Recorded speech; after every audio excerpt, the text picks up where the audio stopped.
Week 2, Day 4. Scripture reading is Job chapters 38 through 40.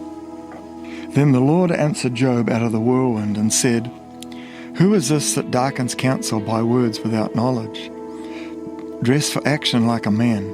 I will question you, and you will make it known to me. Where were you when I laid the foundation of the earth? Tell me if you have understanding.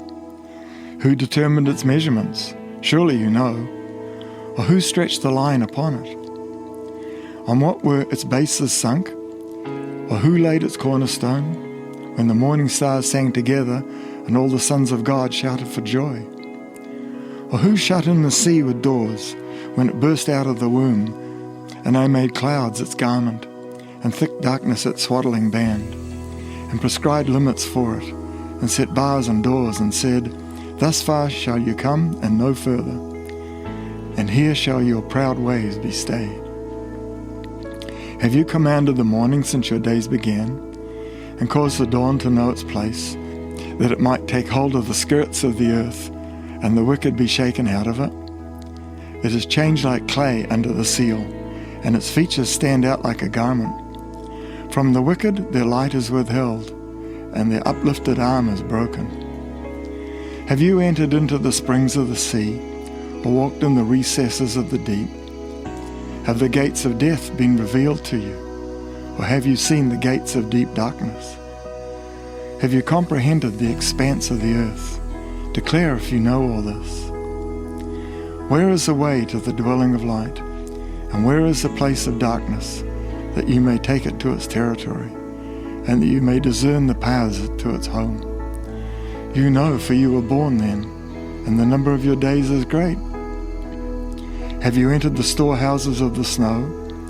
Have you seen the storehouses of the hail, which I have reserved for the time of trouble, in the day of battle and war? What is the way to the place where the light is distributed, or where the east wind is scattered upon the earth? Who has cleft a channel for the torrents of rain, and a way for the thunderbolt, to bring rain on a land where no man is, or the desert in which there is no man, to satisfy the waste and desolate land, and to make the ground sprout with grass?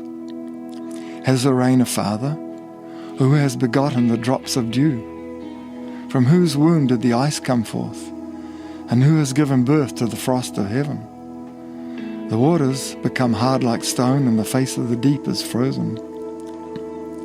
Can you bind the chains of the Pleiades, or loose the cords of Orion? Can you lead forth the Mazzaroth in their season? Can you guide the bear with its children? Do you know the ordinances of the heavens? Can you establish their rule on the earth? Can you lift up your voice to the clouds, that a flood of waters may cover you? Can you send forth lightnings, that they may go and say to you, Here we are? Who has put wisdom in the inward parts, or given understanding to the mind? Who can number the clouds by wisdom, or who can tilt the waterskins of the heavens, when the dust runs into a mass and the clods stick fast together? Can you hunt the prey for the lion, or satisfy the appetite of the young lions, when they crouch in their dens, or lie in wait in their thicket? Who provides for the raven its prey, when its young ones cry to God for help, and wander about for lack of food? Chapter 39. Do you know when the mountain goats give birth? Do you observe the calving of the does? Can you number the months that they fulfill? And do you know the time when they give birth, when they crouch, bring forth their offspring, and are delivered of the young? The young ones become strong. They grow up in the open. They go out and do not return to them. Who has let the wild donkey go free? Who has loosed the bonds of the swift donkey, to whom I have given the arid plain for his home, and the salt land for his dwelling place? He scorns the tumult of the city. He hears not the shouts of the driver. He ranges the mountains as his pasture, and he searches after every green thing. Is the wild ox willing to serve you? Will he spend the night at your manger? Can you bind him in the furrow with ropes? or will he harrow the valleys after you? Will you depend on him because his strength is great, and will you leave him to your labor? Do you have faith in him that he will return your grain and gather it to your threshing floor? The wings of the ostrich wave proudly, but they are the pinions and plumages of love. For she leaves her eggs to the earth and lets them be warmed on the ground, forgetting that a foot may crush them and that a wild beast may trample them. She deals cruelly with the young as if they were not hers. Though her labor be in vain, yet she has no fear, because God has made her forget wisdom and given her no share in understanding. When she rouses herself to flee, she laughs at the horse and his rider. Do you give the horse his might? Do you clothe his neck with a mane? Do you make him leap like the locust? His majestic snorting is terrifying. He paws in the valley and exults in his strength. He goes out to meet the weapons. He laughs at fear and is not dismayed. He does not turn back from the sword. Upon him rattle the quiver, the flashing spear and the javelin. With fierceness and rage he swallows the ground. He cannot stand still at the sound of the trumpet. When the trumpet sounds, he says, "Aha!" and smells the battle from afar, the thunder of the captains and their shouting. Is it by your understanding that the hawk soars and spreads his wings toward the south?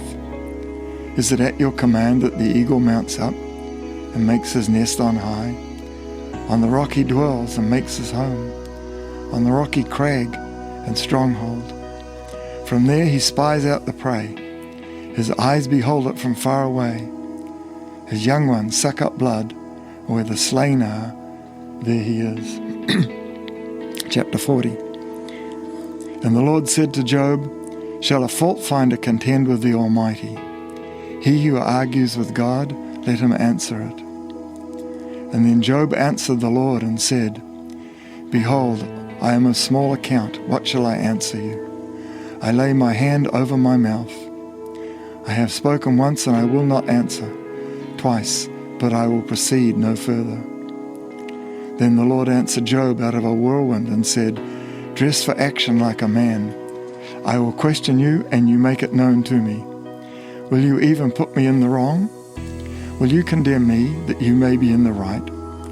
Have you an arm like God? Can you thunder with a voice like his?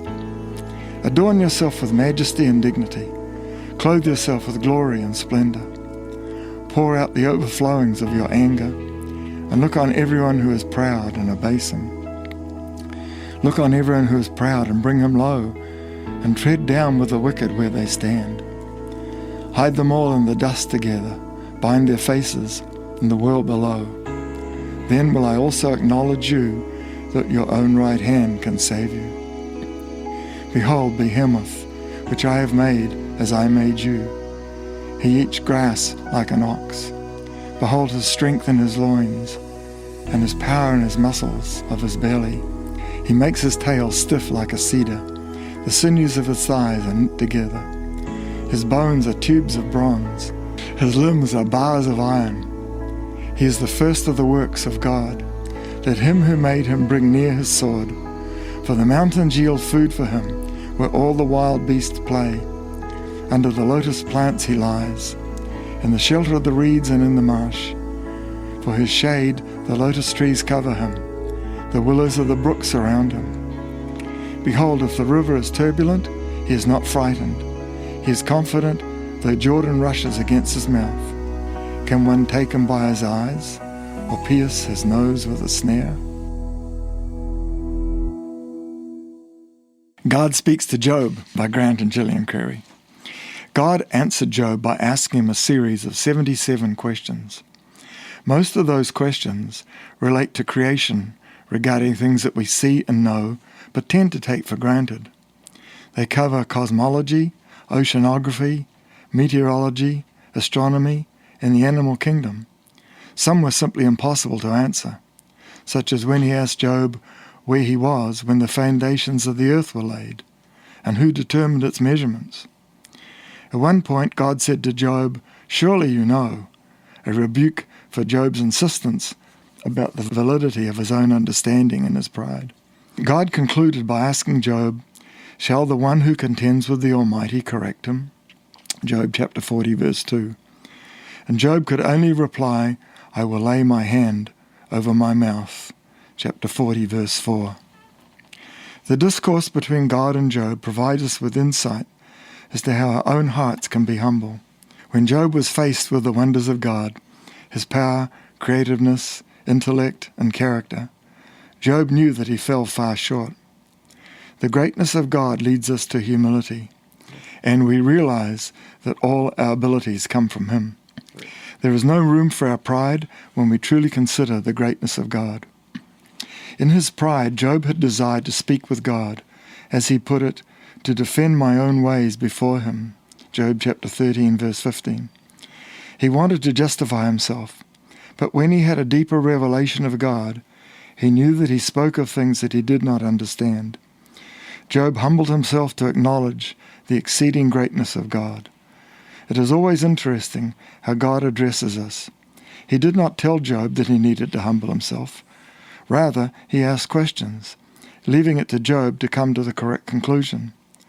We often want a direct word from God relating to guidance and understanding, when God expects us to make a correct choice based on principles from the Bible and other evidence. What we decide reveals our heart. Did we follow the leading that God indicated, or did we do what our heart dictated? The way in which God spoke to Job can seem surprising to our natural way of thinking. God had allowed the devil to afflict Job in every area of his life, and very severely too. And yet God did not apologize to Job. Moreover, he rebuked him rather than commending him. If we consider this in human terms, we could think that God was unfair to Job, when actually the trial was a means for God to reward him. Bringing Job to a greater humility was the whole point of God's questions. Job was a very righteous man. Even God said so. However, an element of pride had crept into Job, and because God wanted him to enjoy a higher level in his walk with God, a higher level of humility was required, as it is for us. Questions. 1. Why would God deal so severely with Job and sometimes with us?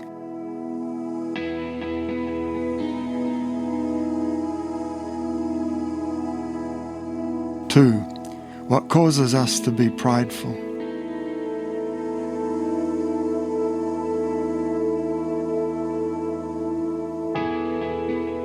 3. Why does God not always answer us directly, as was the case when he questioned Job?